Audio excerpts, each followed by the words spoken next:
After being delayed repeatedly, Guy Ritchie's Operation Fortune Ruse de guerre is finally here. Was it worth the wait for the two people who remember that this movie was coming out? Let's find out. In this movie, Jason Statham stars as Orson Fortune, a super spy who must stop billionaire arms broker Greg Simmons, played by Hugh Grant, with the help of his team of spies played by Aubrey Plaza, Carrie Elways, and Bugsy Malone. They recruit Greg's favorite actor Danny Francesco, played by Josh Hartnett, who they blackmail into getting some intel on Simmons. Yeah, people, this is basically the same plot as Team America. Actually, going into this movie, I had no idea what it was about. All I knew was the actors that were in it and that it was a Guy Ritchie movie. Because the first time I saw a trailer for this was back in December of 2021. And that was the one time I saw the trailer. But, quick note version, it was fine. One thing that didn't really help with not knowing anything about this movie was that the opening of this movie was so rushed that they give you most of what you need to know in like 3 or 4 really quick minutes. So because of that, it was like a half hour into the movie, I had to look at the plot on IMDb because I'm like, what the hell is this about? All the actors in this movie give you what you expect from them. You got Jason Statham being the hard-ass leader who has a few one-liners here and there. He's also always been one of those actors that I love seeing in movies, but his acting isn't the greatest. Kind of like Keanu Reeves and Vin Diesel a little bit. You basically got Aubrey Plaza being Aubrey Plaza, and you got Hugh Grant being great as usual. And Josh Hartnett also does a great job as playing the actor.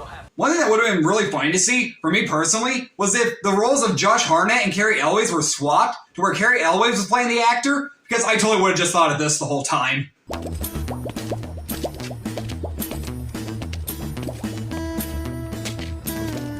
Do you like bubbles? Yeah!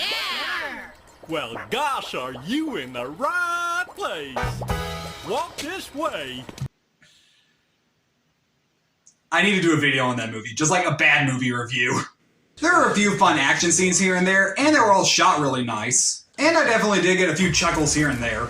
I guess one more nice thing I can say about it is that the costume design is really good. But really for me personally, I thought this movie was kind of forgettable. The movie has a handful of characters, and the only one I really cared about watching was Hugh Grant, and probably just because it's Hugh Grant. Not to say the acting isn't good, I just didn't care for any of these characters. There was also a couple of odd choices. There will be points where people are talking over earpieces, and we won't understand what they're saying, so there'll be subtitles, which makes sense. What doesn't make sense is when a person will be on screen, and there are subtitles, but we can clearly understand every word that they are saying. Don't know why they decided to do that. I can't say this is really a bad Guy Ritchie movie, but it's a very mediocre one. I honestly just recommend, if you're not easily offended, to just go watch Team America. Yeah, sorry this review was cut short, but really, I didn't have all that much to say about this movie. It's just, eh. I'm gonna give Operation Fortune Ruse de guerre a C+.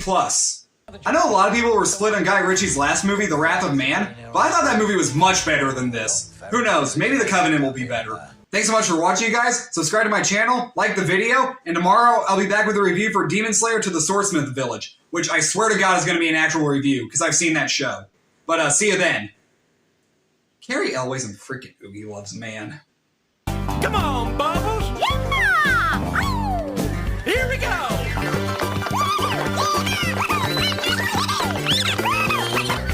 Wow. You're too wild for me, Bubbles. That people right there is a man that needs help.